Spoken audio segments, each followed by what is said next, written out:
Today is July 4th, 2020, and we are here with Hannah Lee for the Houston Asian American Archive Oral History Project. Welcome, Hannah.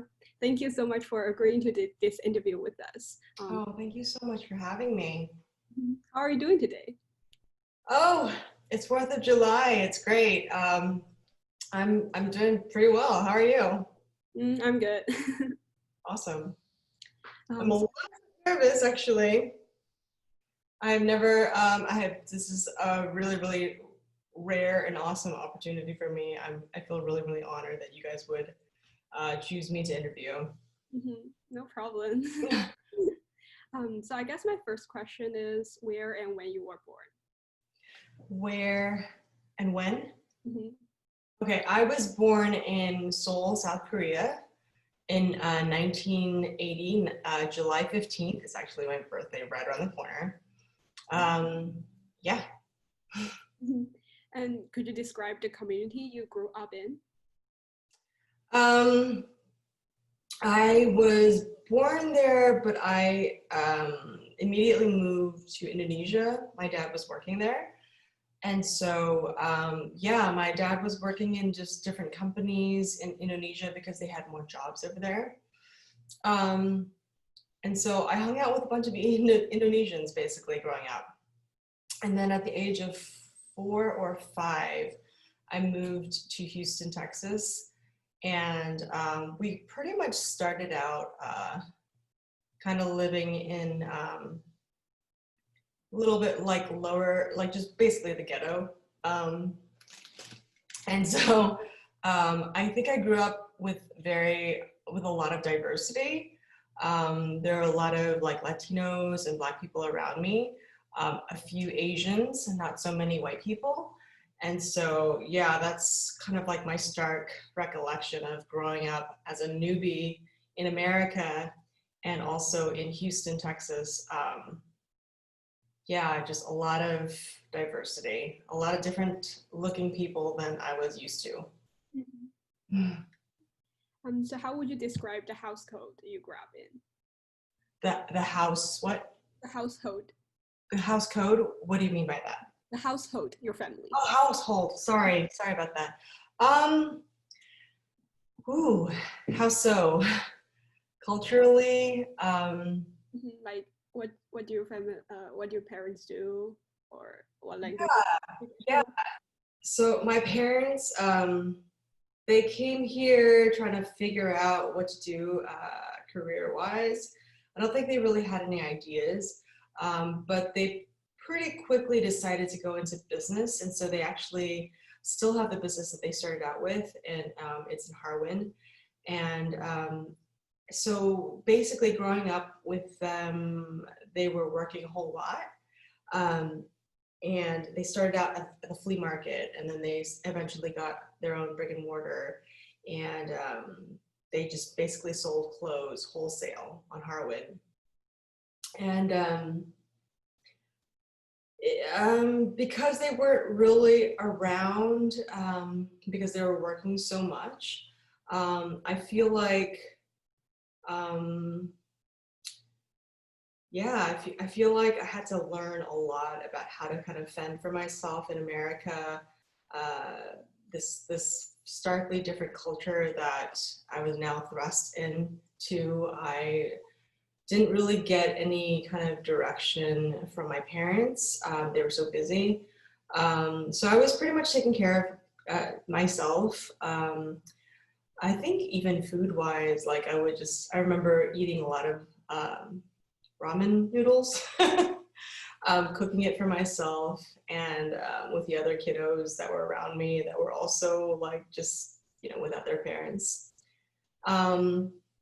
Even like studying, I didn't really get a lot of help from my parents. Like I remember I had a really, really hard time with learning the English language. I had to get ESL.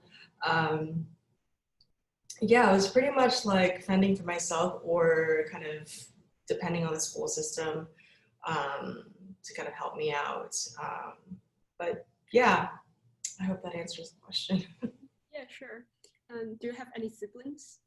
Yes, I have one brother. He's younger than me by 1.5 years. And Are there any values that your parents emphasize during your upbringing, even though like they're kind of busy? Values. Being Asian, I feel like it was very important for my dad to instill in me just kind of like the focus on the other person that they were taking care of, or the group.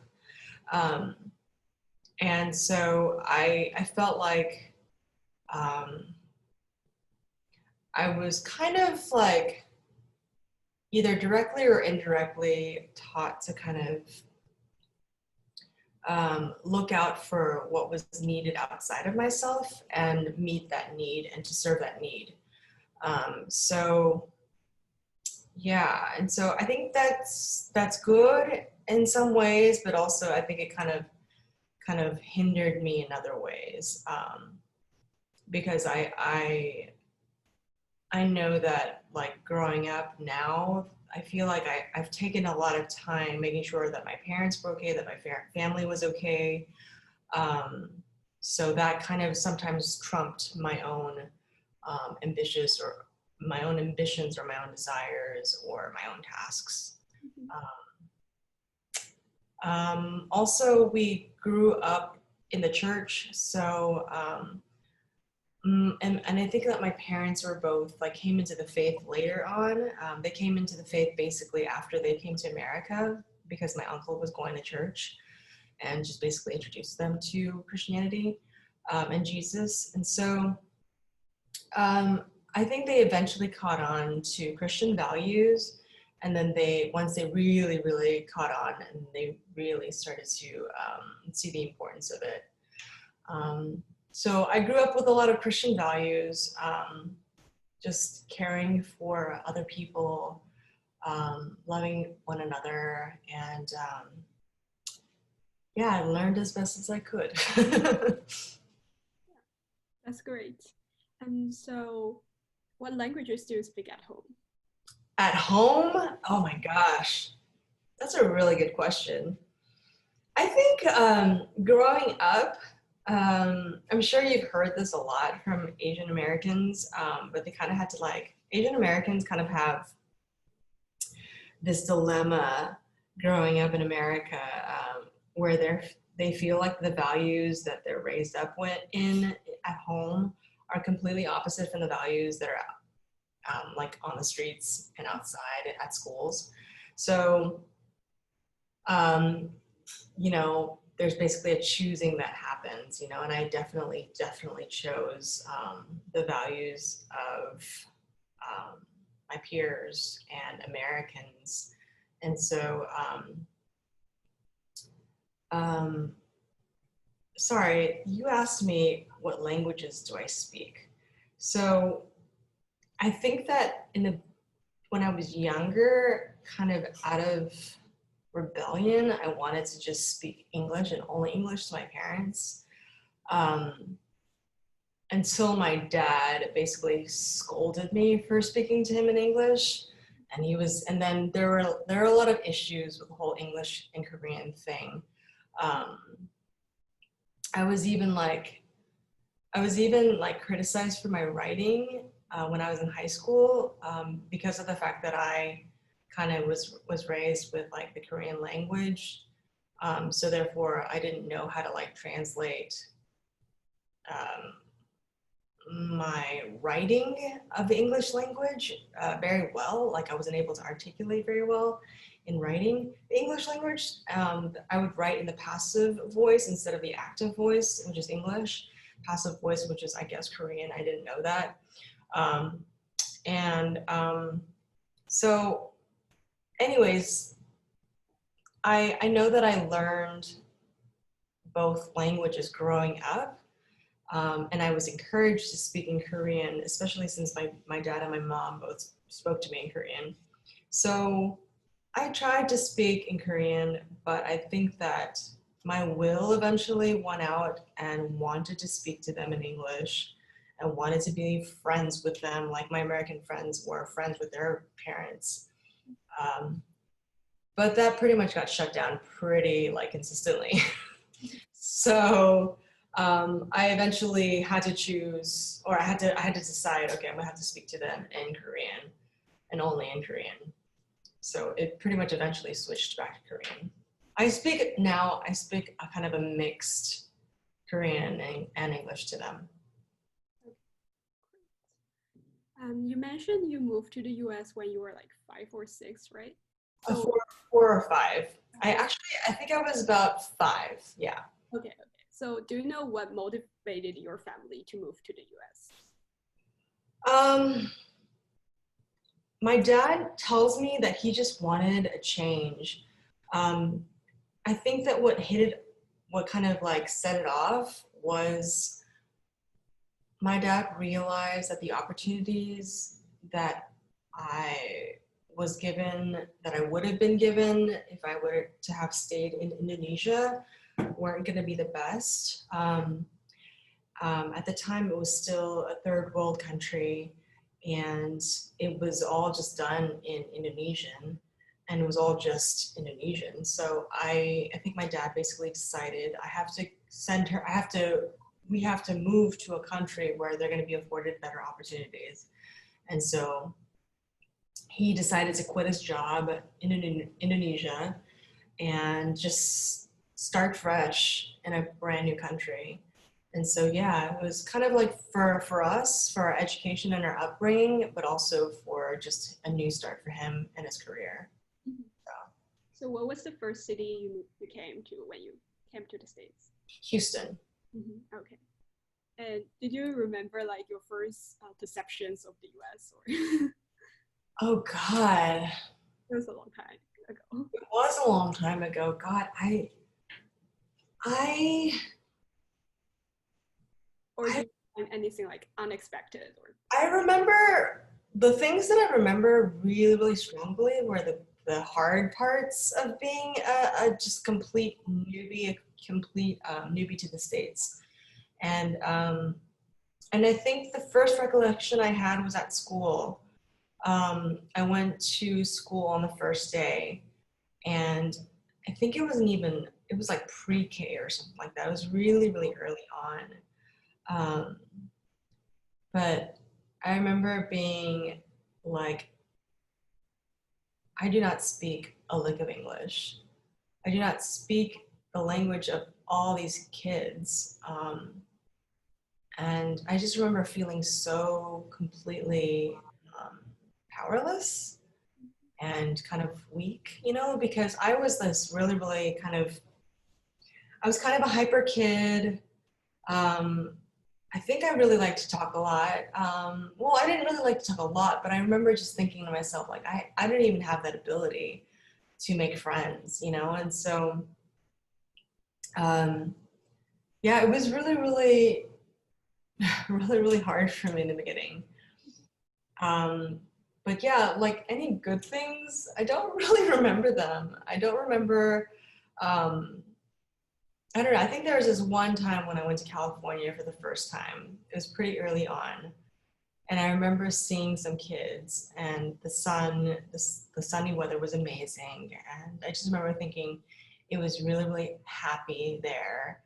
And there was Disney World, and it just seemed like a really, really happy place where there were people who were like, that looked like me, Koreans out there. And so I felt a lot more comfortable in LA, but that was just a short little stint that we had there. We had to go there for immigration. But yeah, I don't really have too many memories. I'm sorry, it was so long ago. okay, it's good.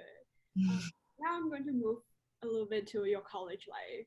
Yeah. What college did you attend? I went to Boston University. Could you talk about your experience there? God, yeah, Boston University was a trip. It was so different from Houston. People were way more liberal over there, way more sophisticated. I felt like people that were my own age were just way more political and philosophical. I mean, I didn't feel like any of my peers growing up in Houston talked the way that they did and about the things that they did. They were talking about current events, and they were talking about movies, on a very deep level.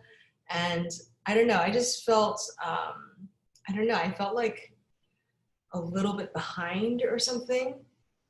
But yeah, I did feel like there was a huge learning curve, but I was happy to make that huge learning curve. I was happy to get into politics and philosophy.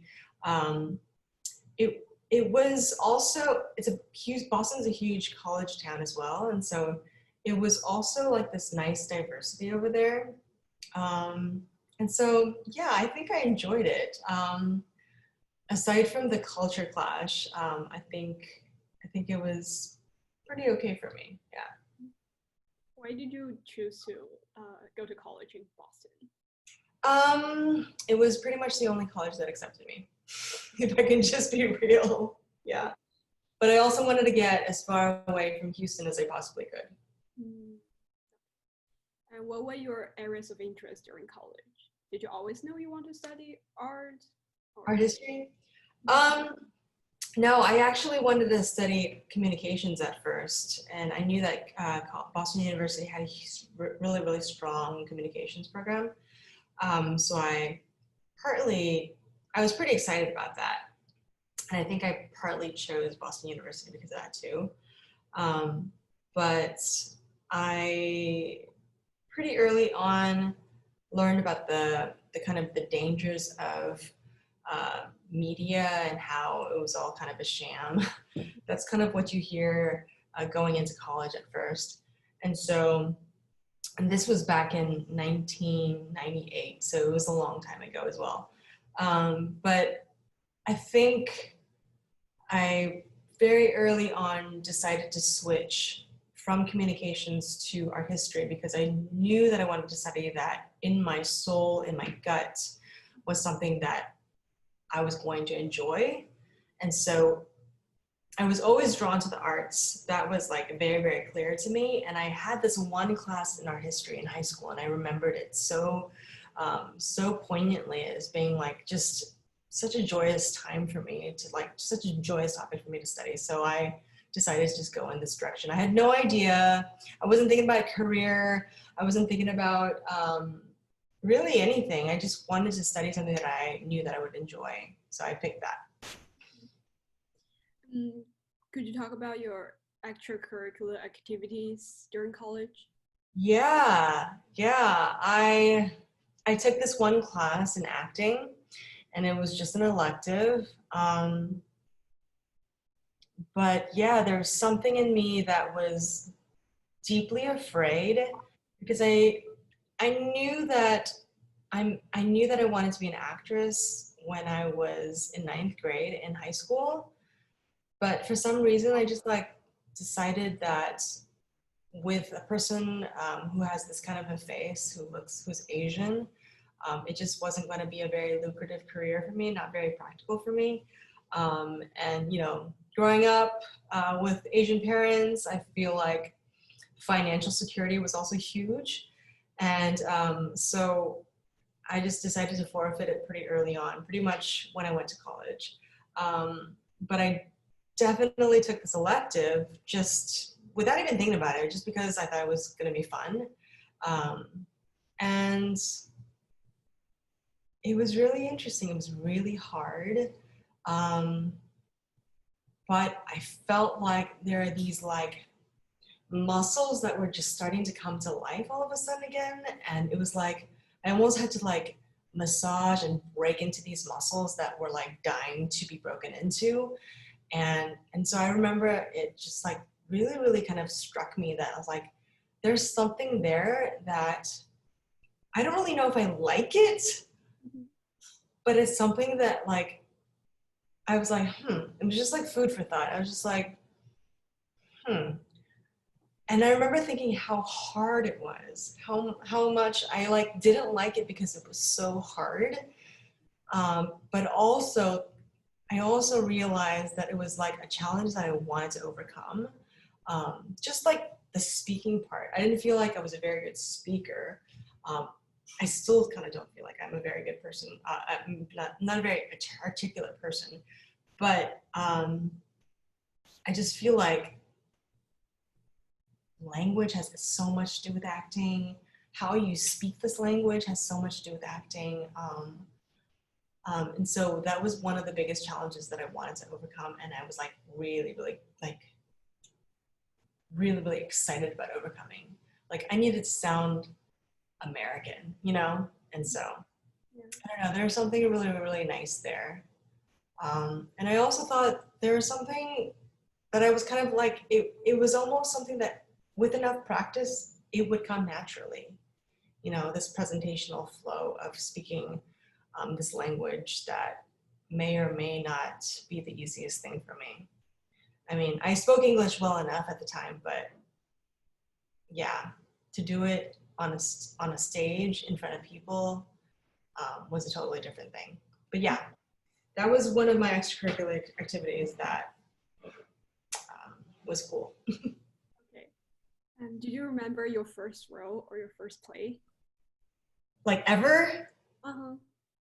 Um, Did that happen? yeah, I do. I think it was The Wiz. It's this musical called The Wiz, and I did it in high school. Yeah, and I played The Wiz. So I don't know if you know about The Wiz, but it's basically like this musical version of The Wizard of Oz. And it's kind of set in the 70s to kind of like this disco music and, you know, really funky. And I was the Wiz, and I remember just kind of thinking to myself, oh my gosh, I had the smallest part ever. And my part only came at the end. And so I was kind of, I don't know, I kind of went in there thinking that I must not be a very good actress, you know, if I got the small little role. But yeah, it was still really, really fun for me though, because here was my chance to kind of, I don't know, see if this was going to be something that was enjoyable for me. And it was deeply terrifying actually, but I still really loved it. It's cringy to me because it's my very first time. It's my very first role. And so, yeah, that's all I have to say about that. Okay. And going back to your college a little bit, what were some defining moments for you during college? Were there any mentors you looked up to?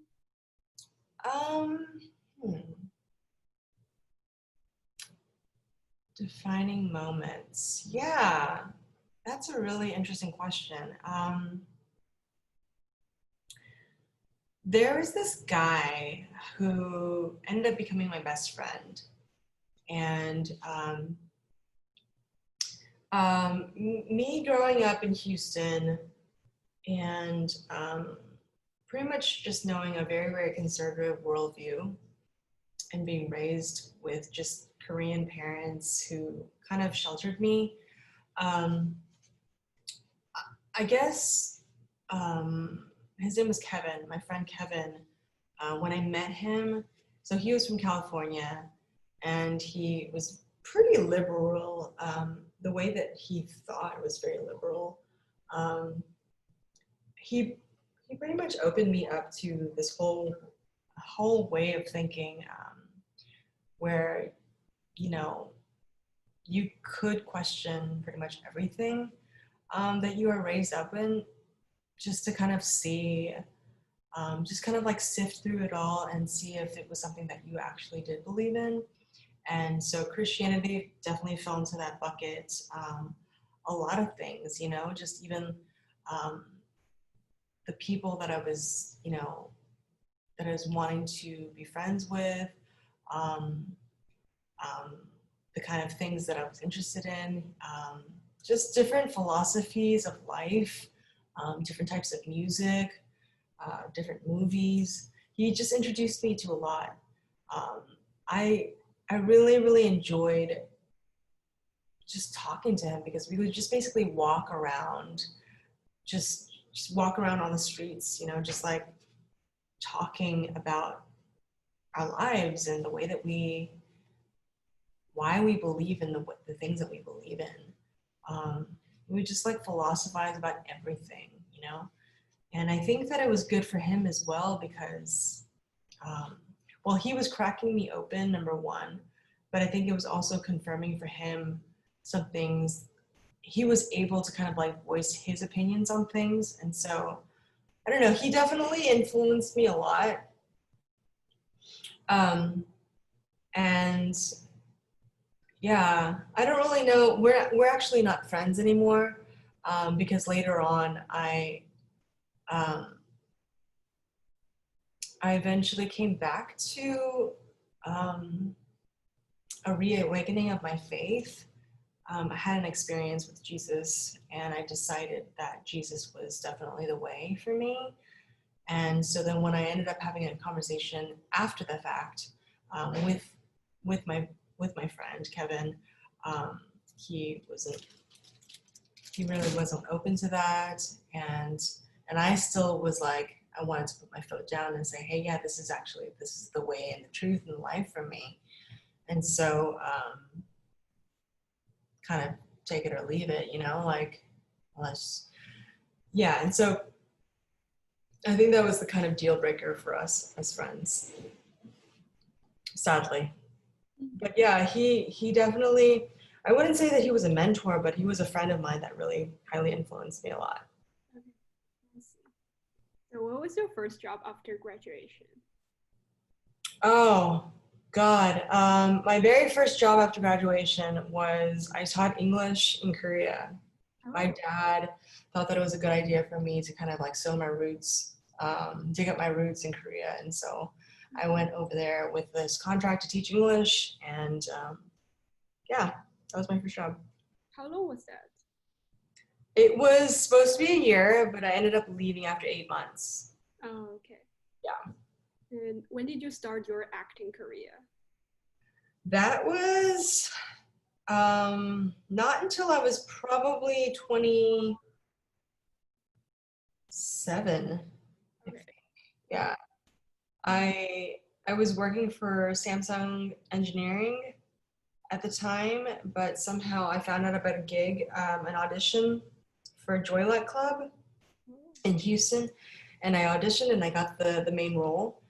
And yeah, that was my first gig in Houston. Yeah.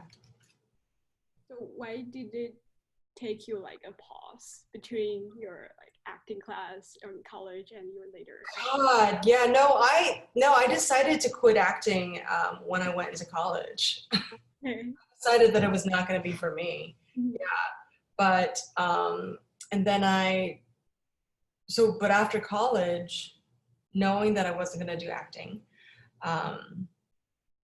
after college, I was looking for jobs and trying to figure out my life, and I was so clueless. I was so directionless. I was like, what am I supposed to do with my life? And so I was just getting job after job. I was just working at these like random places. I first worked at a nonprofit organization in Houston, and then I worked as a receptionist at a pediatrician's office, and then I got a job at Samsung Engineering, and I completely hated it. And I did that for 4 years, and then it was around then that I was just like, I am going to like shoot my face if I don't like figure this thing out, figure out what my calling is, you know, what my purpose is, and like what I'm supposed to do with my life. So that was when the Joylight Club opportunities came up, and I started doing it. I started rehearsing, and I remember thinking to myself, like, I love this. It's so hard, but I love this so much. And so I think it was around then, not too long after that I quit my job at Samsung Engineering. Because it was too hard to have like a full-time job at a corporation and to do acting as well, you know, and like I just thought like I'm so tired right now, and plus I was also very involved in my church, and so I was basically like doing 3 big projects at the same time. And so I realized I had to cut some things, and I decided to cut my full-time job at Samsung, And I also decided to cut my church thing. And I decided eventually, yeah, I need to take this acting thing a little bit more seriously because it won't leave me alone. You know, I know that I still want to act, and I can't shake it off, you know? So yeah, that's kind of that. I see. And you mentioned like many struggles you had with acting at the beginning. Yeah. Like how do you later overcame them, or are you still trying to overcome overcome them? Yeah. Struggles. Oh my God, acting is so hard. Um, do you want to know what the struggles are? Oh yeah. Yeah. Um, oh God, it's a lot of work. It's a lot of character development that you have to like do a lot of research for. And but you also have to be ready physically and vocally. Um, you have to be really limber with your body, strong and limber with your body, and just basically take on a role that's not you, you know, and make it believable enough. And so I found it really, I felt like one of my first, but also emotionally, I felt like one of my first challenges was to um, kind of break down my walls, you know, and to show my heart, you know, show emotional fragility, you know. I feel like as well, maybe it was just the way that I was raised or whatever, but I felt like it was really hard for me to show my emotion, you know, my emotions. And it was hard for me to cry. It was hard for me to show. It was really easy for me to show anger. It still is. But it was really hard for me to show weakness or struggle. Um, so I remember I had to do a lot of soul searching and just live life basically, just knowing that it was okay um, to be weak, I guess. It was okay to not know everything and to have things be hard and to admit that to myself and to the world, you know, because it's one level is to admit it to yourself, but the next level is to admit it to somebody else outside of yourself.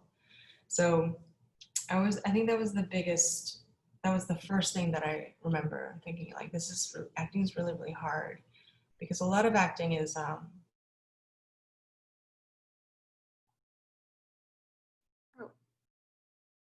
it seems internet does not work. Can you hear me?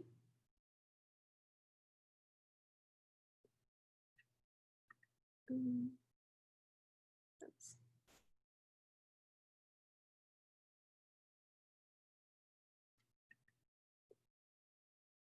Hannah, can you hear me? Wait.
Hey there.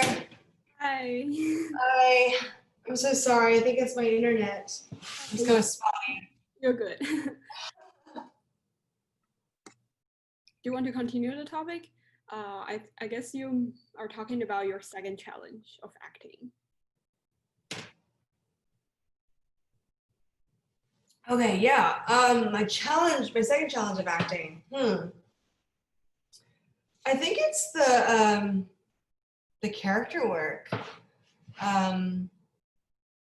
You have to do a lot of research, and I think I've never actually been formally trained in acting. So therefore, I have to kind of like figure it out for myself every single time a project comes in. Yeah, like the steps. I think it's also different per character too. You know, it's very different how you're gonna get to know a person, you know, get to know a whole other human being. So yeah, I think that's a huge challenge for me. And then getting all that information and then kind of like fleshing it out through your own expression in your own flesh, you know, through your own body and voice, you know, is kind of a strange thing. You just gotta try it out. You gotta feel it out. Yeah. I see. Yeah. I saw you later moved to Czech Republic. Is that for acting experience, or could you talk Yeah. Yeah, I did it. Yeah. could you talk about your experience that? Was that? Could you talk about your experience in Czech Republic? Yeah, that's a really good question. There's a really interesting story to that. So my initial kind of like journey to acting, I was just getting little small roles and stuff like that in Houston, and also taking classes and stuff. So and also watching a lot of performances too. And so there's this one time when I saw a production of As You Like It in Houston, and it was performed by the Prague Shakespeare Festival. And they were performing it in Houston, and I knew that they were also going to Prague to perform it as well. But that performance completely blew me away. It's the first time that I saw a Shakespeare production where I felt like I knew exactly what was going on. And I didn't know the play. I mean, I was just like blown away.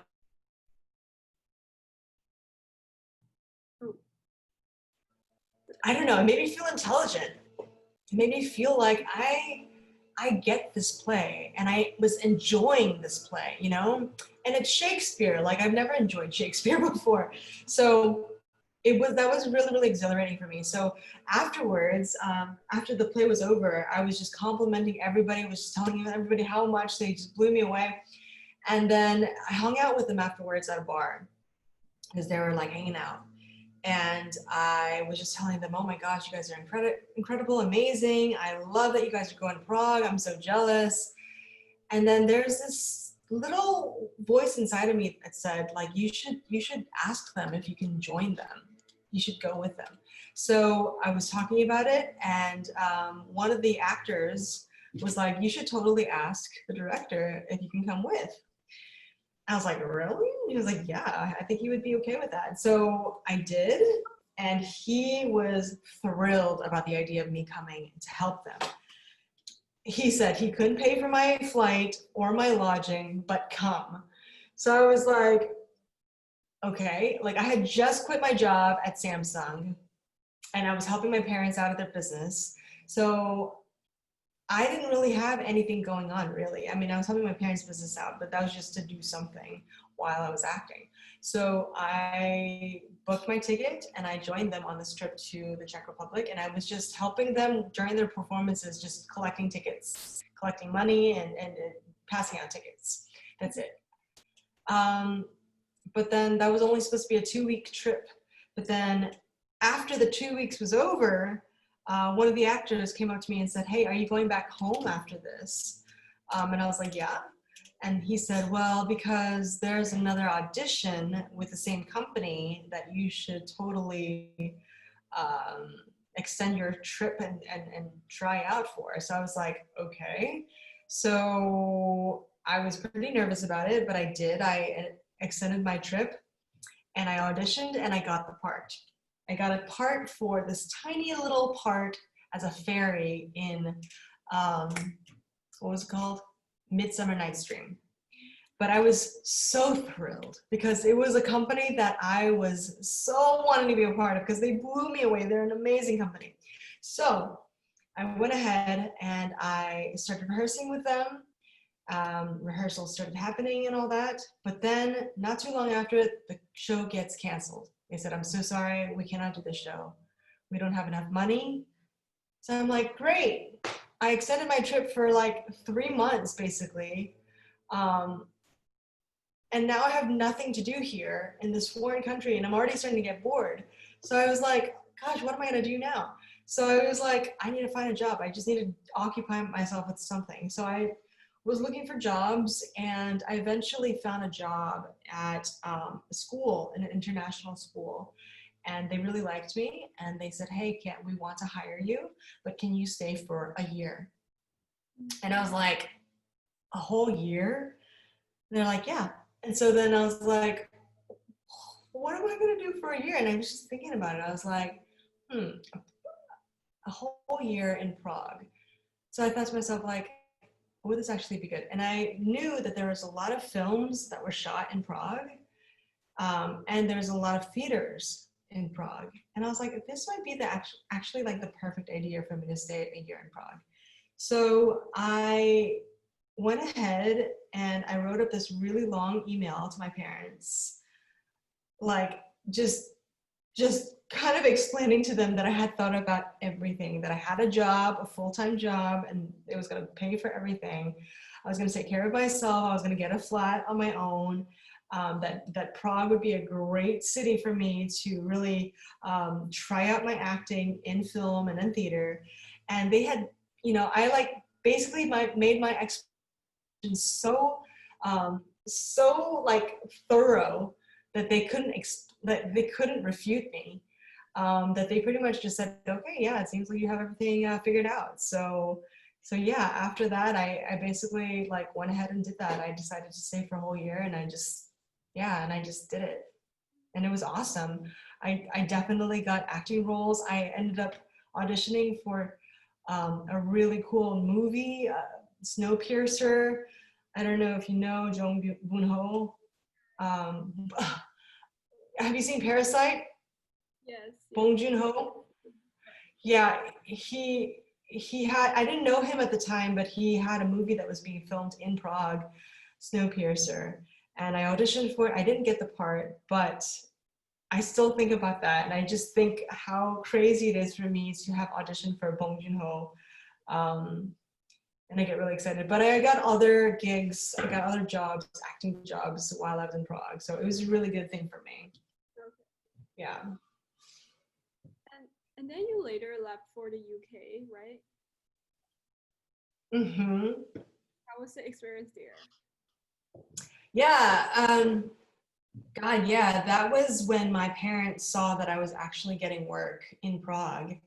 And so then they're like, hey, you've never gotten formal training for acting, and we can see that it's like very promising.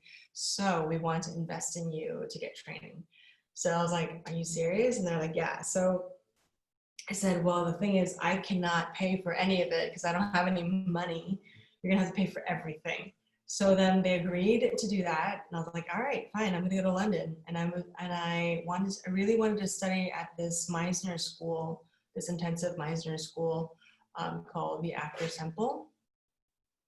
And it was a 3-month-long intensive, and it was crazy. It was very, very, it was very, very hard, but it was good. Yeah, and so I just basically, I found the cheapest little like flat that I could find, and I just did the acting training for 3 months, and I got to know London, and I didn't really try to get any acting jobs because I was studying at the time. But yeah, the culture of London's very, yeah, it's a lot of fun. It's a lot of fun over there. So yeah, that was kind of my experience. It wasn't very long. It was only 3 or 4 months. So. That's really cool. Mm-hmm. You also moved to Germany, right? Right after that, yeah. Yeah. So I tried to go back to London and I got kicked out. So then I got back home and I stayed here for a couple months and I was doing a lot of soul searching again. Like, what am I going to do here in Houston? I can't stay in Houston. There's nothing for me here in Houston.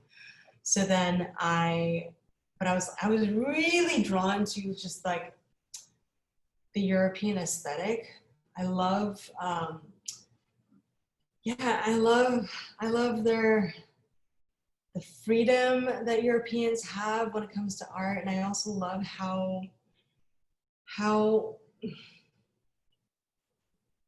it's a way more respectable field the arts are than Americans kind of, well, unless you are an artist in America, you know, and unless you are making a career out of the arts in America, then it's still considered just a hobby, which isn't really highly esteemed in America, or in Asians, of course, like same, you know. I think kind of like money is king, you know, like unless you're making a really, really lucrative career out of the arts, then it's kind of considered not that respectable in America or to Asians. So, but to Europeans, it's like, I don't think money is really the kind of validator, the qualifier, but it's more like just, do you have something to say? Do you have something that you want to show? Do you really mean what you say? You know, and I don't know. I can't really explain it. I just know that it's way more respected to be in the arts in Europe, and I also love just how really anything goes, you know, because of that. There's no rules to the arts over there. There's such a freedom of expression that I was just really drawn to and wanted to learn from. So I wanted to stay in Europe, and I heard that Berlin was pretty much the arts capital of Europe. So I decided to go there. And definitely Europe was the perfect place for me to like flesh out all of my artistic yearnings and cravings. And I got to really just experiment. You know, I did everything. I did music, I did performance,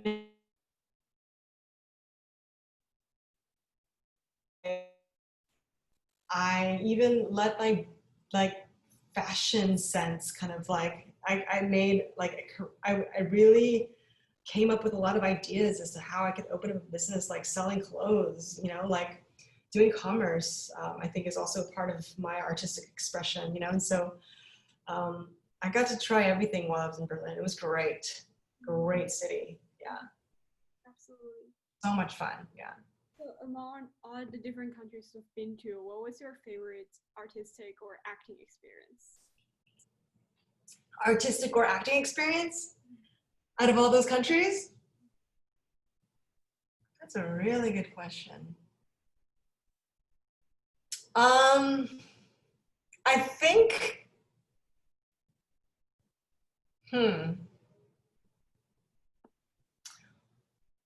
honestly, this is a very, sorry, I'm gonna do something really quickly. This is kind of like a strange answer, I feel like, but I feel like it's my answer. It's what I'm gonna say. I really feel like my favorite artistic, God, that's a really, I'm gonna give you 2 answers, okay?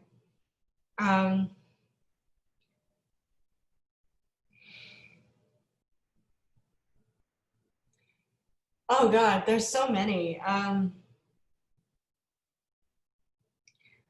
I think that the audition for Bong Joon-ho was pretty up there. because it was a great opportunity, like a very, very big opportunity. And even though I didn't get it, I was so happy to try. And I think that that's a big step up for me because it was such a huge opportunity. So that was like one of my tops. But then the second answer that I would have to give to you is basically that in Berlin, my best friend and I, whom I was living with, we would just try out these like photo things and these like ideas for photography, and we would just, I don't know, we would like paint our faces with skulls, and we would just like do these crazy things. Like we would just like strip down naked and just go to a park and just take pictures of each other. And or we would like paint our faces with these skulls, and we would like busk on the streets. I would busk. I would play my guitar and I would sing music, and then my friend, who's a dancer, would like dance to my music, and we would do this for money, you know, on the street in the middle of like a flea market kind of situation. And it was so like raw and rugged, and obviously we didn't make a lot of money. That wasn't really the point. But the point was that we could do it. We had the freedom to do this because Berlin is so open to any type of performances. And so I think, yeah, artistically speaking, creatively speaking, it really allowed me to kind of like flex my muscles in so many different directions, and really kind of like fight through a lot of the fears that I had and just try things. And so those two things are my top reasons, my most favorite ones. Yeah. How do you adapt to a new environment? Do you find it like challenging to make those transitions? Oh no, I love new environments. I am what's called a third culture kid, and so anyone who moves from between the ages of 0 and 10 once, you kind of you grow up not really feeling like you have a home. And so I think that as an adult, you kind of like are always looking for a sense of home or a culture that is your home. And so I've always been in search of any experience that I would feel at home in, or any country that I would feel at home in. That's why I've like moved around so many times. So whenever I come across a new situation where I'm traveling or living in a completely new foreign country, it's so much fun for me because I'm learning, and it's like I'm meeting new people. Like I can talk to any stranger and just like they will feel like my friend, you know. I love anything new, actually. It's thrilling to me because I'm learning things, and yeah, it really, really stimulates me a lot. So how do you think your international experience has influenced your artistic performance? God, that's such a good question. How do I think that it has influenced my artistic expression? Such a good question. Yeah. I think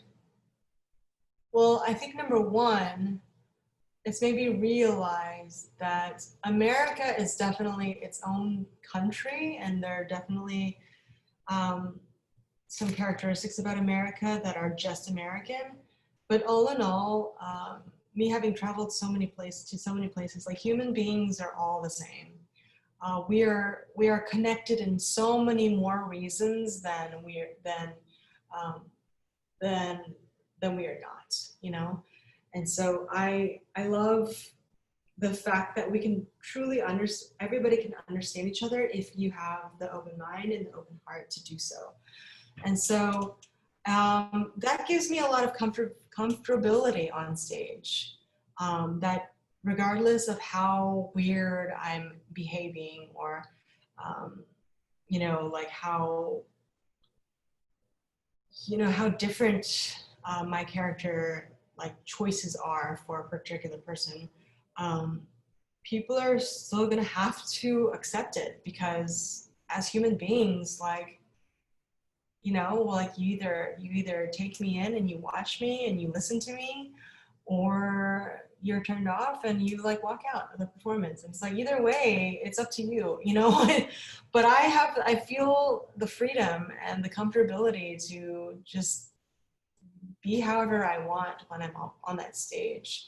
And so I feel like that's really influenced my artistic expression as an actress. Yeah.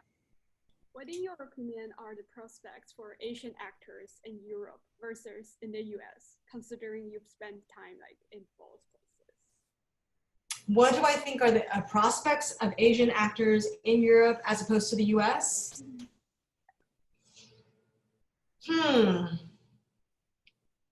Prospects.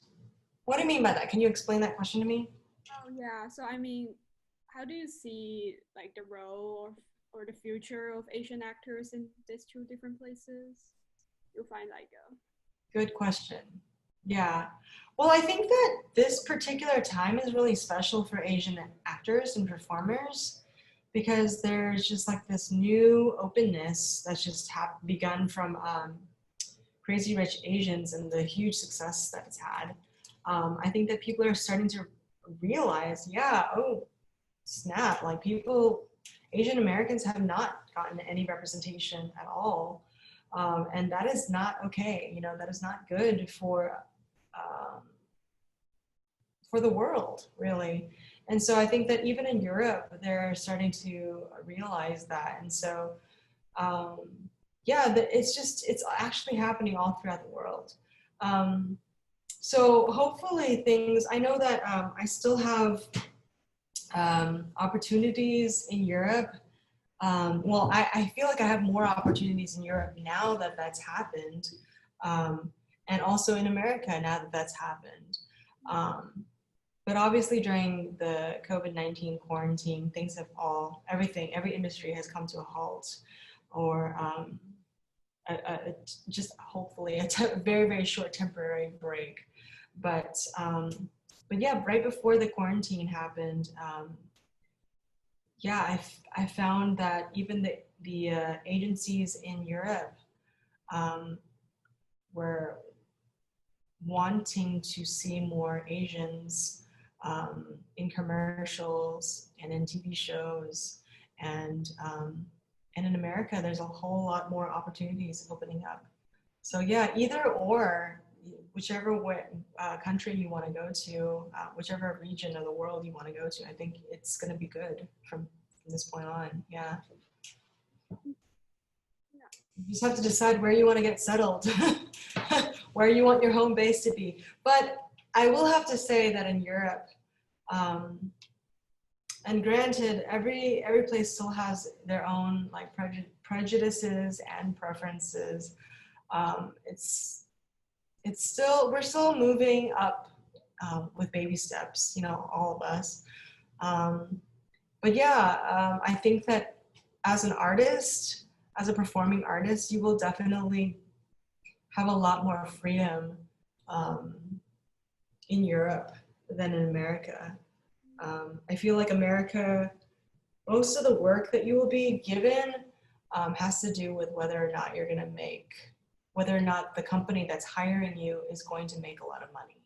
And so if your face is going to be money in their pocket, if it's gonna bring in more ticket sales, if it's gonna bring in more publicity, if you're already popular enough for a lot of people to show up, then that's really gonna be the kind of decider of whether you get hired or not. Whereas in Europe, you can be a complete nobody and you can still get hired. You know, you may not get paid for it, but you will still be working, you know, and so you got to figure what is more important to you. Since you mentioned in pop culture, we've seen like the rise of Asian American representations, such as Crazy Rich Asians, The Farewell, and also the Parasites. Mm-hmm. So I'm wondering, what do you see the changes in the representation of Asian Americans in the U.S.? In the U.S., how do I feel like Asians are being represented? Yeah. No, can you repeat the question again one more time? I'm so sorry. Okay. So basically, what I mean is that how do you see like these changes in the representation of Asian Americans in the U.S.? It's a really good question. I feel like Asian Americans are starting to have more like better characters to play out, and that's always a good thing. There's better stories, more like real human beings, you know, with a huge story arc that's actually happening in America. And also representation of our own stories. You know, Asian Americans are, I think a lot of Asian Americans have written a lot, but now it's actually starting to come to the forefront. You know, a lot of directors are coming out, a lot of producers they may not be coming out, but they're actually starting to get the limelight, the coverage, you know, and I think that's really what was necessary. But yeah, like Asian American representation is definitely happening. People just need to keep on doing it, you know? They need to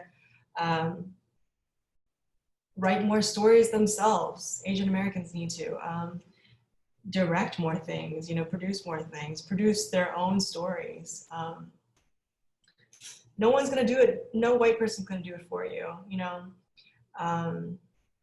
In fact, we probably shouldn't let them. I mean, we should just do it ourselves, really. Yeah, I hope that answers your question. Yeah, definitely. So can you talk about your artistic involvement in Houston? Mm-hmm. Okay, right now I'm working on I have two readings that I'm working on, and right now everything is halted due to the quarantine. Everything is being done on Zoom.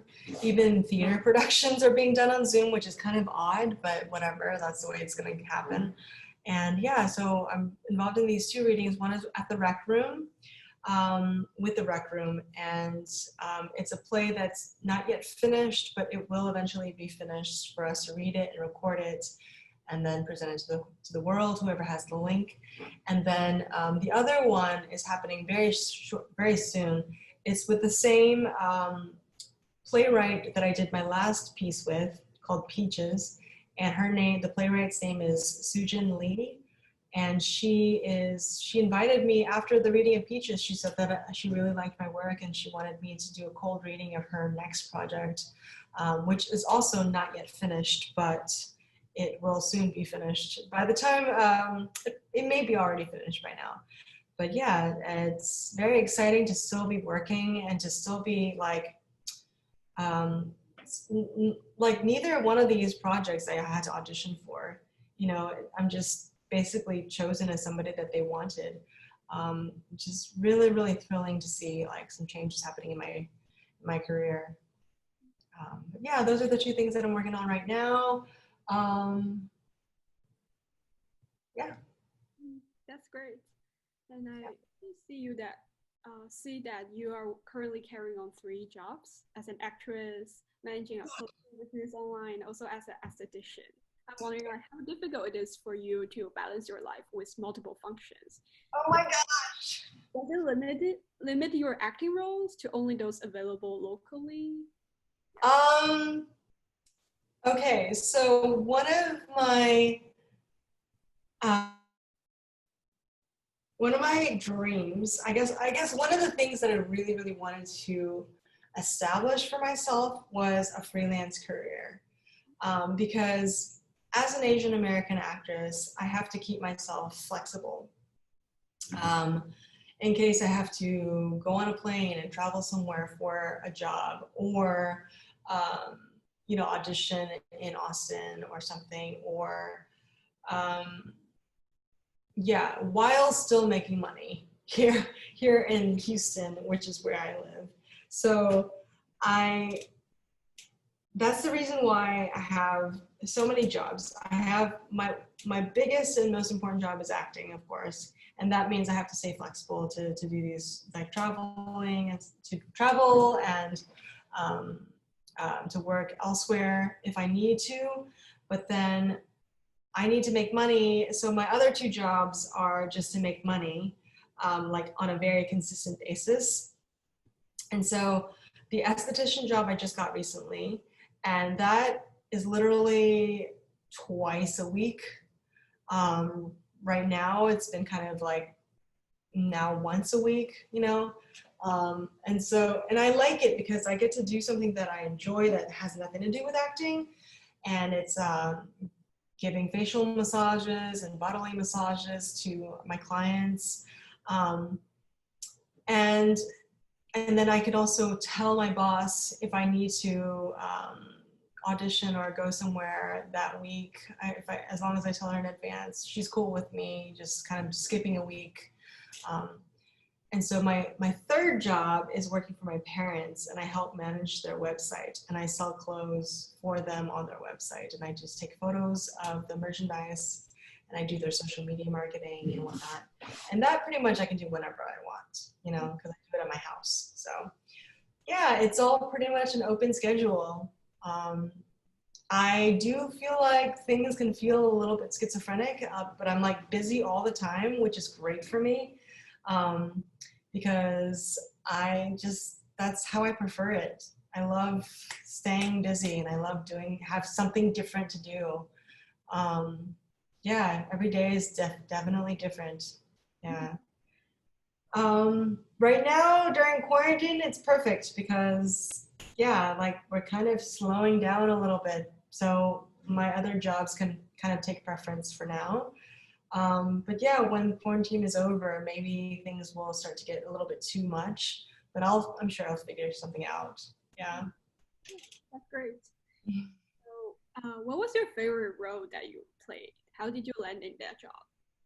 Ooh, my favorite role.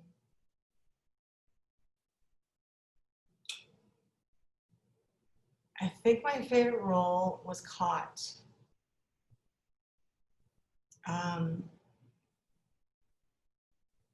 Yeah, and I'm not going to say that it was easy. It was difficult. I had to perfect the accent, the Chinese accent, and that took a lot of practice, but it was a fun practice, you know. I don't know. I just really felt like that role was so enjoyable for me because I was basically playing a Chinese artist who was kind of helped manipulate the public with a lie. That was kind of one of the things about this role that was very fun. And she also was Chinese, and so that was fun to play a completely different ethnicity that was also Asian. But I just decided to make her this very, very kooky character, you know?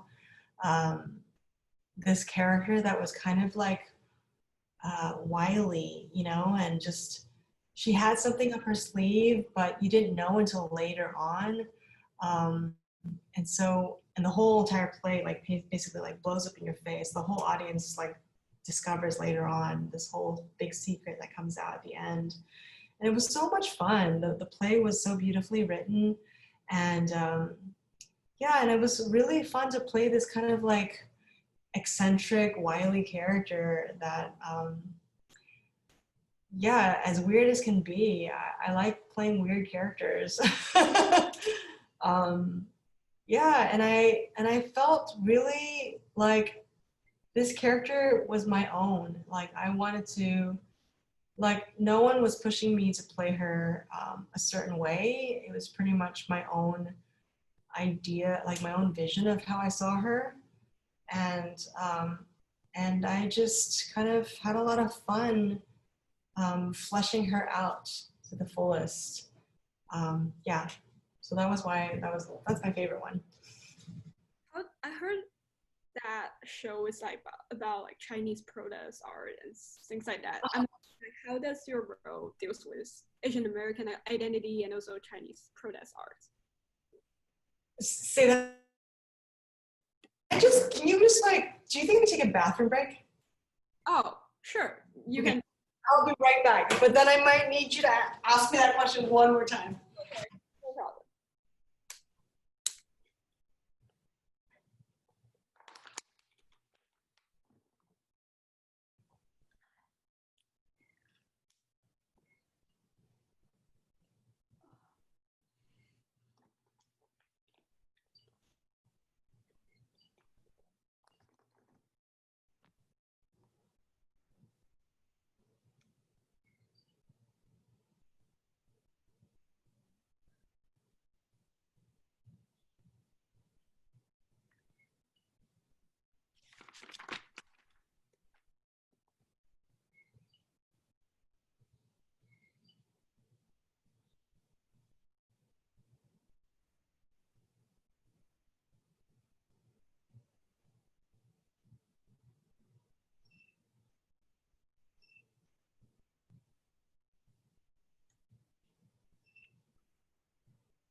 Hey there, hi.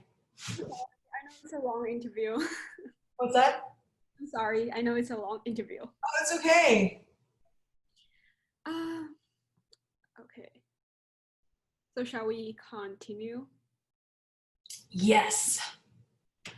Going back to the play you just talked about, I'm wondering, like, could you talk a little bit more about like how your role deals with Asian American identity and Chinese protest art?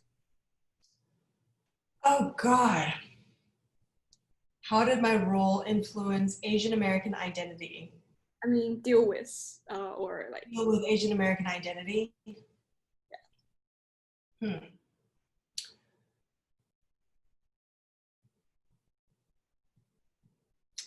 I think that it was just to be able to see a character who had so many different layers, you know, an actual human being who also happened to be Asian American, um, was just so different to actually play and also to see a performance like that. I think that there isn't much artwork. There aren't too many plays that include that, you know, that show an actual human being with an agenda, you know, with different certain mind frames that are so complicated as a character that I was playing. She was really kind of dark and twisted in some ways. I mean, she has different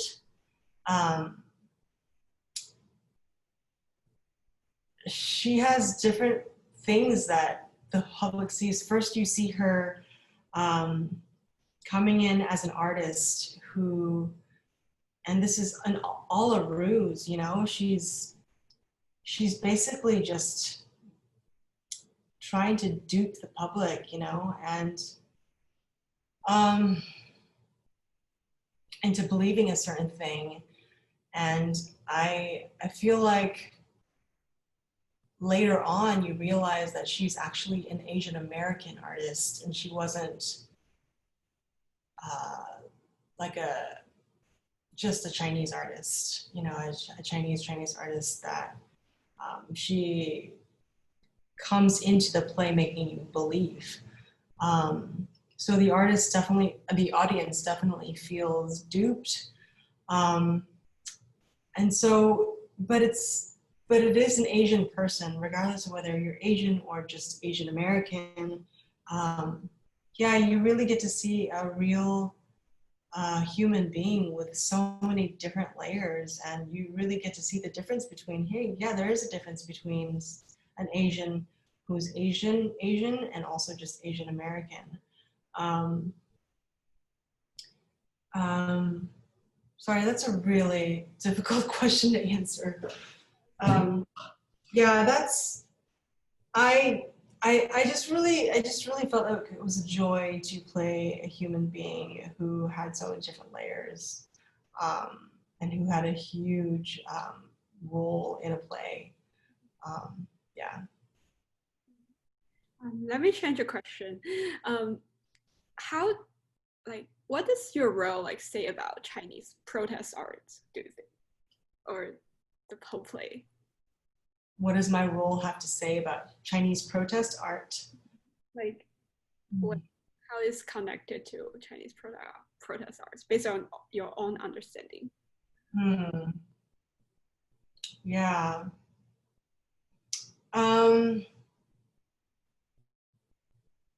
Gosh, there's so many. I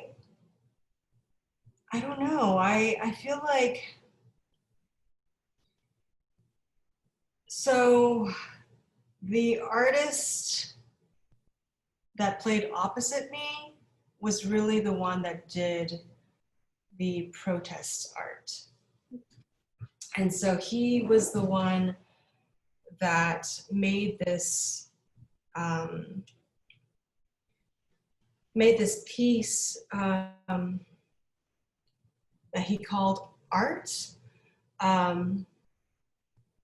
And it was basically like this huge story that he fabricated while he was in prison.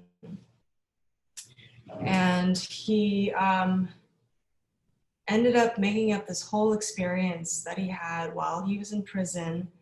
And he took a real prison as proof that this prison actually exists and that he could actually have been imprisoned there. And he took all these little details of his experience in prison, and he got them from different books that he had read, and he made it so believable to the public. And he wrote this memoir about it. And it was his way of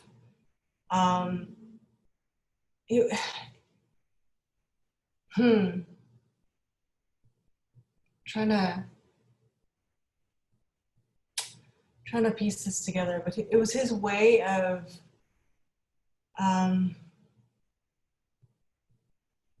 just showing the world that there's no real big difference between a lie and the truth, and that even if you create this story and you say that it was your own experience, that really maybe it didn't happen to me, is what he's saying, but it happened to somebody. It happened to all these different prisoners.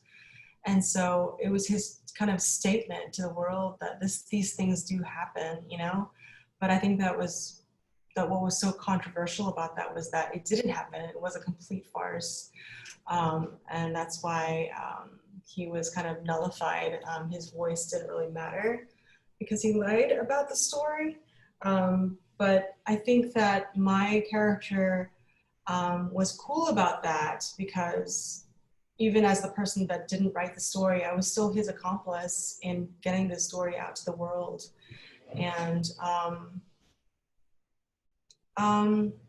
it was kind of like our little testimony, you know, to the world, like we can actually still make art by saying that these things, actually, these injustices do happen. And we don't really care that we're lying about it, you know? This is actually the truth for somebody else. And it's kind of like an experiment, I guess. It's kind of like it's performance art. Maybe we can create performance art by actually going into the prison and being an actual prisoner in reality, but instead we decided to write a story about it as if we were there. And so that was our performance art piece, you know, by making you guys believe that we actually went, or not us, but like this one guy, he actually was a prisoner. And then later on the world, or he gets discovered that, you know, that he was lying about it, that the whole story was just fabricated, and that blows up in his face. But yeah, I guess that's one way. I kind of understand their point, that sure, these stories are legitimate because other people do experience them, but I also don't agree with creating these stories and duping the public into thinking that they actually happen to you, because there's a huge difference in whether you have actually experienced it or not. But I do believe in protest, but I do believe in performance art, but you have to have already done the art. You have to have actually become a prisoner, even if it's just a performance art piece, to be an actual prisoner. You have to actually step into the prison, wear the prison clothes, eat the disgusting food, and go into like solitary confinement if you actually want to create an art piece out of it, instead of just saying that you did it, you know? That's where the huge world of difference actually happens. So yeah, I don't really know, but that's their way of protesting, I guess. That's how they decided to protest using art. Yeah. So it's interesting. So I'm wondering how difficult and competitive it is to land an acting role. Like, do you work through an agent who represents you or looks for roles that suits you the best, or do you do it all by yourself? Yeah, I actually only got an agent, I would say about half a year ago. Maybe it's already, yeah, maybe it's been almost a year by now.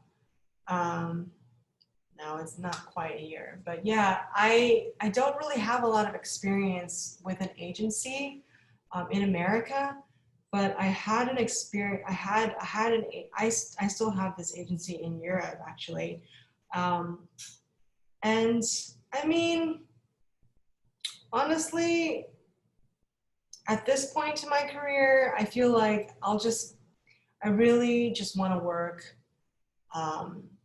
at a job that I'm going to be excited to play. And that's not always, sometimes that's hard to come by. Not all acting roles or jobs are very interesting. But luckily, most of the roles that I've had are very stimulating, intellectually stimulating and interesting and exciting for me to do. But agencies, yeah, I don't really know. I think I have kind of lack of experience with an agency. So I can't really answer that question very well. Yeah, because before that, I've been without an agent, and I've just had people kind of via word of mouth, just get to know me, or I will just find out about auditions and I'll just go there directly myself. Yeah, any way for me to just get whatever job that I can. Yeah. I see. Mm-hmm. Do you think your Asian identity has opened you more opportunities or given you more limitations in your acting career? That's a really interesting question because there aren't too many Asian roles or opportunities out there for me, compared to if I were white, you know, or even if I was Black, you know. I think Black people have way more opportunities. But then again, I don't know what it is like exactly for them. That's what it seems like. But it's, in one way, I don't feel like there's a lot of rules, but then in another way, whatever roles do come my way, it's easier for me to get them because there isn't too much competition out there. There's maybe like 2 other Asian American actresses besides myself that are like kind of eligible for these types of jobs in Houston, I mean. And so in a way, it's a plus because either way, one of us are going to get it. And so one of us are going to be working. And so that's definitely a bonus on our parts. But there aren't too many jobs to pick from, so that's also a hardship. So. How do you keep yourself motivated and committed to acting given the competitions and limited roles for Asian actors or actresses? You just have to decide that that's what you want to do. You can't give up. It's like anything, you know, that you want to do. If like any goal that you have, if you want to be fit, you know, if you want to have a body that's healthy and strong, you know, you got to exercise every day, or you know, every other day or whatever. But if you decide that that's what you want a fit body, then you have to make it out there every single day or consistently on a consistent basis. And even though it sucks or it's hard or it hurts, you know, you got to just like go, like, you know, like you got to just show up. Once you show up, then it's like, what else are you going to do? You're going to just like start to do it once you show up, you know. You got to put on your like tennis shoes. You got to go outside and you got to run or wherever, however you choose to exercise. Just like that, it's like, that's what commitment is to acting. Even though there's all these things against me, I don't have a lot of roles available to me, it seems like, you know, or you know, me looking the way that I do, you know, I'm only going to get certain types of jobs. That's what it feels like. But, you know, instead of focusing on that, just focus on like, go out there and like, you know, like break the status quo, you know, go out there and try to like audition for things where they wouldn't normally cast you as an Asian American person, you know. Maybe they didn't originally see you playing this role that was created for a white person, you know. Just like go on audition anyways, and yeah. But really, the commitment is just you can't quit. You can't quit. The lack of money can't be the reason why you quit, because you got to figure out how to make money otherwise, you know. Yeah, you just got to decide you can't quit. Do you think Asian actors being typecast into particular stereotypes? Do I think that Asian Americans are typecast in particular stereotypes?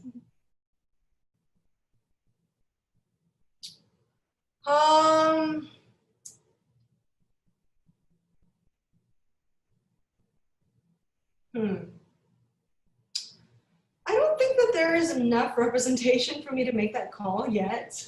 Okay. I don't think that I see so many Asian Americans. But since Crazy Rich Asians happened, I've been seeing a lot more Asian Americans out there on, you know, in films or on the screens. And I feel like that is definitely starting to like kind of break down any stereotypes that Asian Americans might have had. They're starting to do away with them. They're starting to do away with representing Asian Americans as, I don't know, your quintessential, like your nerd or your quirky person or your quiet, shy girl, you know? I think they're starting to realize, like, no, there's so many types of personalities out there that Asian Americans have, and we can put them out there like that. Yeah, and so I hopefully, yeah, hopefully these things will start to show up more of these, the whole run of the gamut of Asian American personalities. But YouTube is definitely a huge place to find Asian American work, and they'll like see little skits, and you can see little skits and stuff like people creating their short films that people are creating, where they're casting Asian Americans, just playing normal people, all just like romantic scenarios, just all types of different everyday scenarios, you know? And so that is definitely starting to break these stereotypical worldviews or, you know, stereotypes of Asian Americans. Sure. And now we're going to move to talk about like some identity questions. Since you mentioned you've been to so many different places and have so much different international experiences, I'm wondering, how do you identify yourself? How do I identify myself? Whoa. Since I've been to so many different international places. And also, like you mentioned, you kind of feel like lack of belonging. Yeah. How do I identify myself? God. Like, do you think you are like Asian American, Korean American, or just American, or yeah? Oh, okay. Yeah, I'm definitely Korean American. Mm-hmm. Definitely.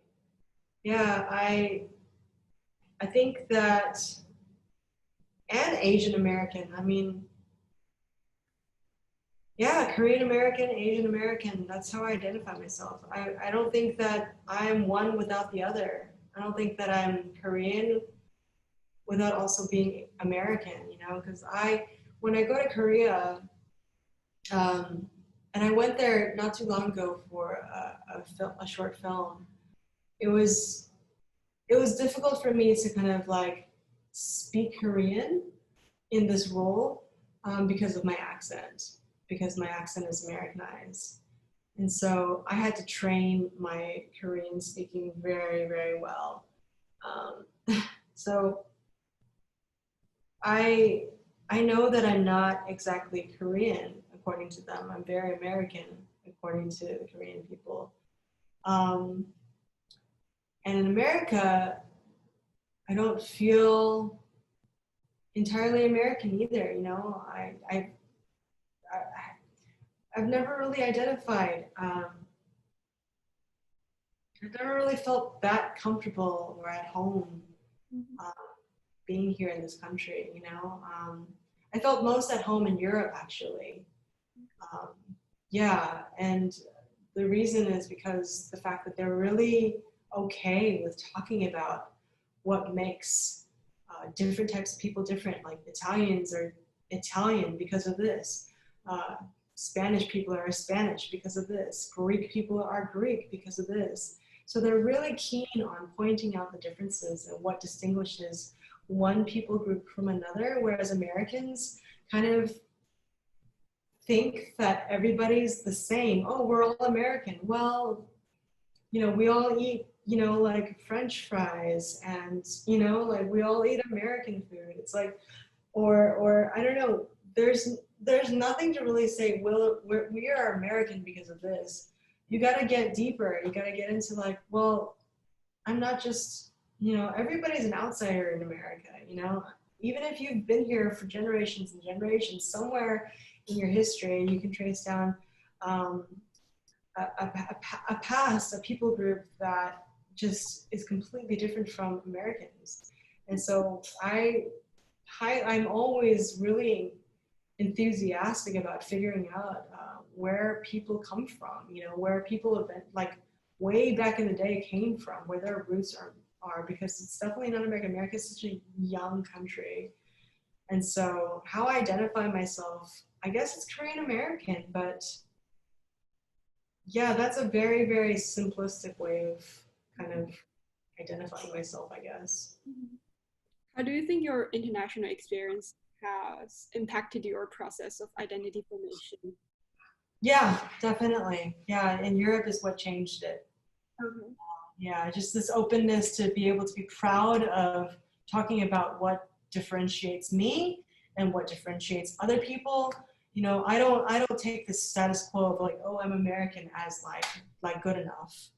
I don't take that as good enough. And it's like, no, like, come on, like, tell me more. Let's dig deeper. Like, I want to know more about your history, about who you are. Yeah. So, yeah, that's a very interesting question. Mhm. How do you think your acting experience has impacted your identity formation? Whew, how has my identity, God, been impacted by acting? Um,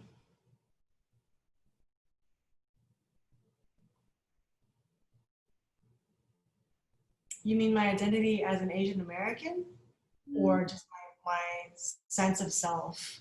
sense of self, I guess. Yeah, I think I realized, um, just going back to some things that I talked about before, that we are just, a lot of us are very connected. You know, I don't care how different you are. Like, kind of now going backtracking on what I just said about how different we are.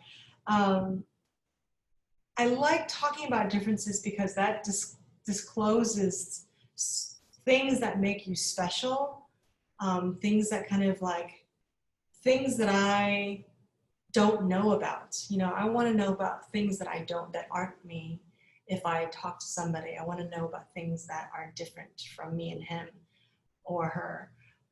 But I feel like ultimately it's to kind of sift through what makes us all human, you know, what makes us all connected. Because ultimately we all are seeking human connection, and anything that draws us closer to each other. I think, yeah, I think that my acting has definitely made me aware of, like, we all experience these human, very real human emotions like anger, sadness, loneliness, you know, I mean,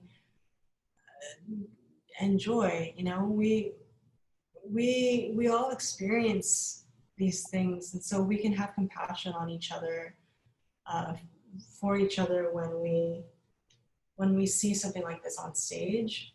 Um, and even if it's anger, you know, like I love watching a very angry performance because it's like so real, you know? And I actually love seeing people like really express their true anger, you know, or their true joy, you know, really. I mean, don't you love that? Don't you love it when people uh, are able to express true joy? There's something so exhilarating about it. I love watching YouTube videos and social media for this very reason. When I see something real, that's theater. You know, when people try to be as real as can be when they act on stage. And so, how acting has informed me is that, like, I don't have to hide. I think that's the biggest challenge as an actress is, you know, you're afraid to kind of come up out of your little shell, you know, and show yourself, show your heart on your sleeve, you know. And I think that um, kind of the turning point is when you realize, dude, we're all the same. Like, no one's gonna judge you. They want to see you. They want to see your humanity. They want to see your truth. They want to see all the real things about you, your anger, your sadness, your joy, um, you know, your frustrations, your disappointments. They want to see that. I think that's the reason why social media is so hugely popular. You know, it's like addictive, you know. People want to see, so they want that human connection. They just want to see a real human being themselves. So yeah, that's how acting has informed me, has given me that permission to just be myself. And I'm not saying that I got it. I'm not saying that I still have my own insecurities about showing myself in social media and all that, or even on stage, you know, but yeah, slowly but surely it's getting there. Definitely. Do you feel your like different layers of your identity to be in conflict with each other? Do I feel like different layers of my identity conflict with each other? It's a really good question. You have good questions. Hard, but good questions. Do I feel like different layers? Must be. Gosh, different layers of my identity conflict with each other. Hmm.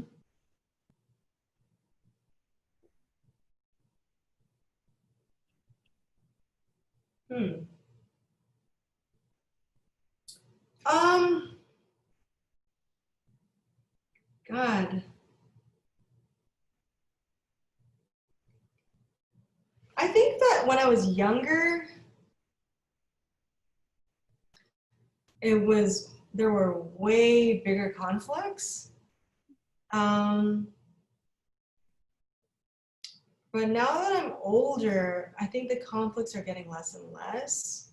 But there are conflicts. I think it comes from my faith. Being a Christian, definitely, that's one side of myself that I don't talk about too much, but definitely conflicts with a lot of things, you know. I think there are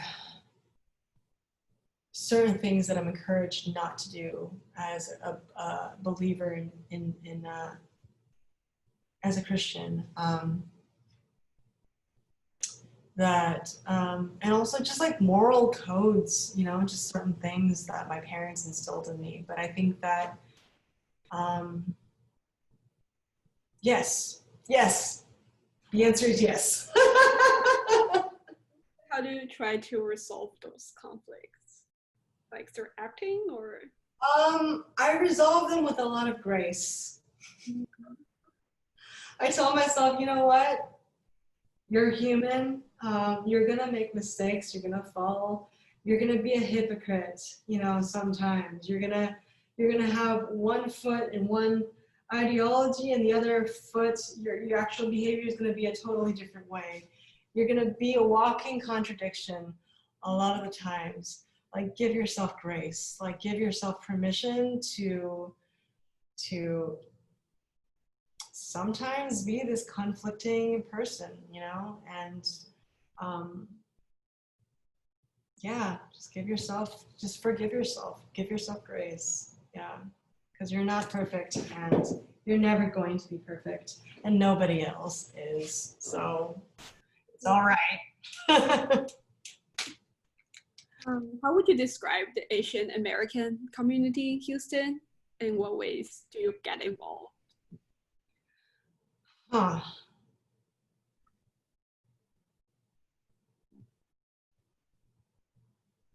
I don't really have a lot of Asian American friends, I'm not gonna lie. I think the chapter in my life where I was more connected to Asian Americans was when I was going to an Asian American church. But I no longer go to that church. And so I kind of feel like my friendships have kind of dwindled. The friendships that I had from that church has kind of dwindled. But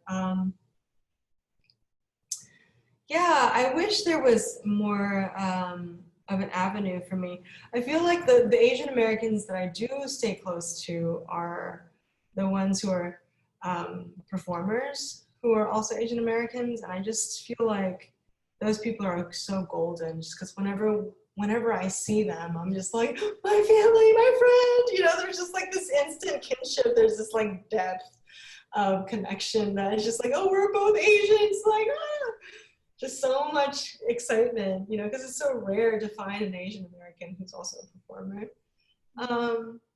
But yeah, those are the people that, like I said, there's just like this instant connection to them. And so I try to, I mean, yeah, I mean, if I can stay connected with them more, it would be great, but I don't necessarily have friends just because of their ethnicity. I make friends with people that I'm really drawn to, or, you know, there's some sort of, I don't know, there's something there that I feel like really led to like just reaching out to them for, you know. Yeah, I guess I don't really hang out with people just because they're Asian Americans. So lately I don't, because since Asian American performers are so few and far between, I don't really get to see them so often. Yeah, so that's just this how I do things. Yeah. Now we're going to move on to talking about COVID-19 recently. Mhm. Wondering, like, how has your work or daily life been affected by the pandemic? My work?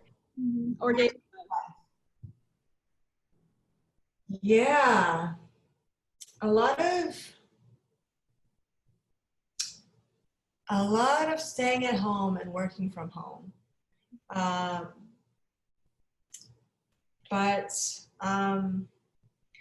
I think that it's a good thing, you know, because I've just recently moved into this new apartment, and I'm realizing that, yeah, I have to create a nice little safe haven for myself here and make it super homey. And so it's nice.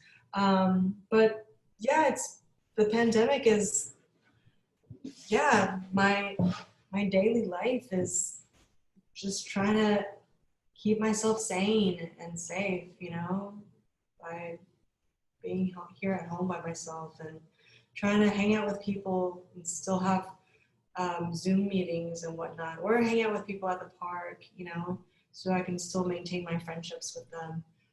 But yeah, it's hard. I'm not gonna lie, it's very, very difficult to lead a normal life during the pandemic. It's not easy, but yeah. But we gotta try. Yeah. How has the pandemic affected the art scene or theater in Houston? The pandemic? Oh my gosh, the art scene is like so shot right now. Theaters are like pretty much losing money, and just there aren't any performances happening. So everything in the theater world has literally come to just a serious halt. Like nothing is really happening.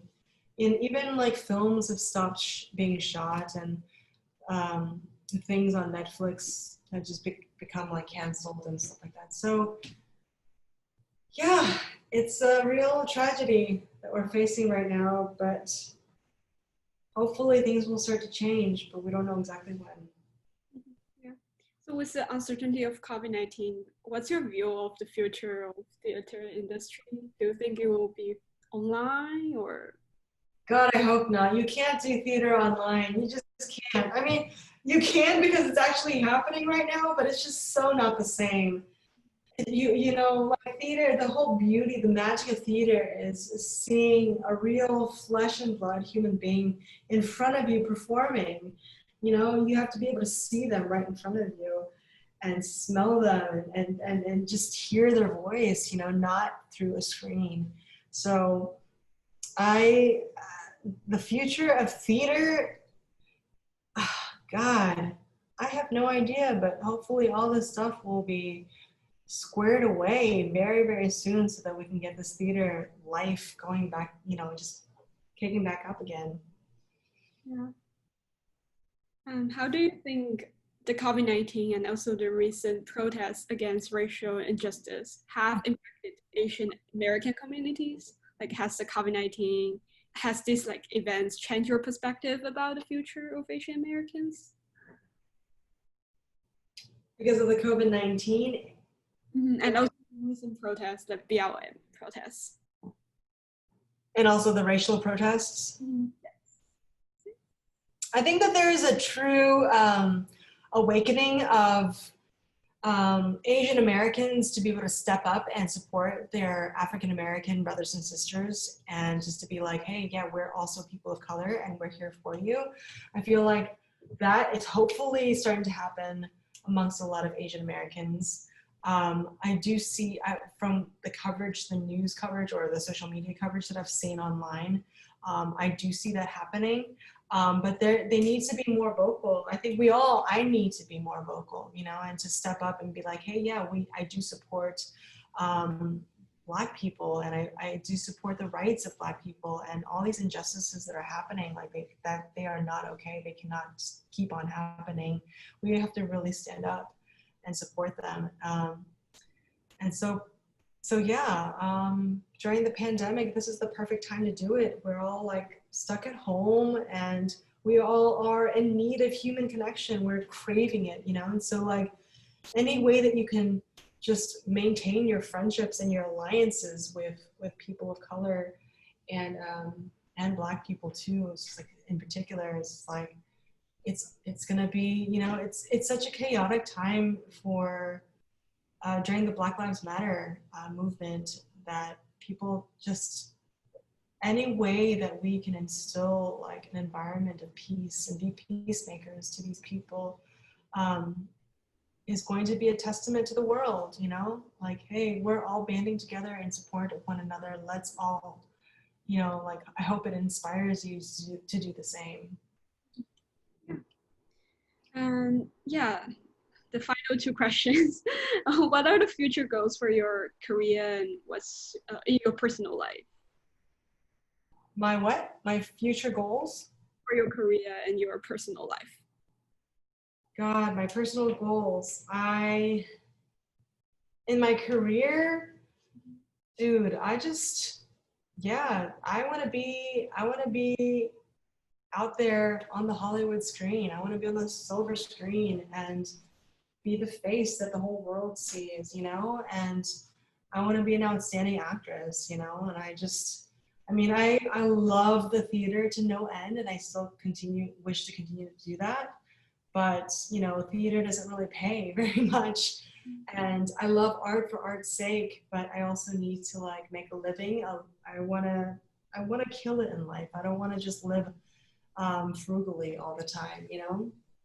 I don't want to be living worried about how much I'm spending on this particular meal, you know? And I do okay because I have these two other extra jobs, but I want to just rely just on acting for my career, my income. And what was the second question? For my personal life? What are my goals? Gosh, I want to eventually like have a family, you know? I want to meet the right guy and have a family. I mean, I think I just like the normal stuff. I mean, when the right person comes along, obviously. Yeah, I'm in no rush to meet that person. I think that life will eventually show him up to me. Okay. I guess this is really the last question. So do you have any advice for younger Asian American artists? Advice for younger Asian American artists. You gotta do it. You gotta go for it. Sooner than later. But you know what? If you feel like it's too late, it's never too late. It is never too late. I was 26 or 27 when I started, and I took a lot of breaks. And you know what? If breaks are what you need, take those breaks. This is life. You know, life is not your acting career. Life is your life. And you are the one you gotta figure it out yourself, you know? Take breaks if you need to take breaks. Take extra jobs if you need to take extra jobs that have nothing to do with acting. But if you want to keep on acting, do as much artistic expression as you can. Do everything to get yourself inspired. You know, go out and see plays, go out and see different music performances, go out and see everything that will instill and inspire this creativity in you, something that just grips you in your gut. Read books, read books that are going to just enliven your soul and your spirit and your heart, and make you feel as human as can be in the best way. Do everything that's going to make you feel totally alive. Don't worry so much about money. You'll figure that part out. That's a tiny little goal. That's a tiny little like fear, if you need money, the desperation will fuel you to figuring it out, to finding a job. But, figure out what makes you feel alive and do it, but don't give up, because they're Asian Americans artists are like, the world needs Asian American artists to do Asian American arts. And so I implore you, I beg of you to just do it, really. Yeah, these are all my questions for today. Thank you so much. That was so much fun. Sorry, there are so many questions. Thank you so much for just for asking them. You had really good questions. Okay. Thank you for your time. You too, and hope you have a nice rest of your day. Thank you. Will this be published, or how can I find this?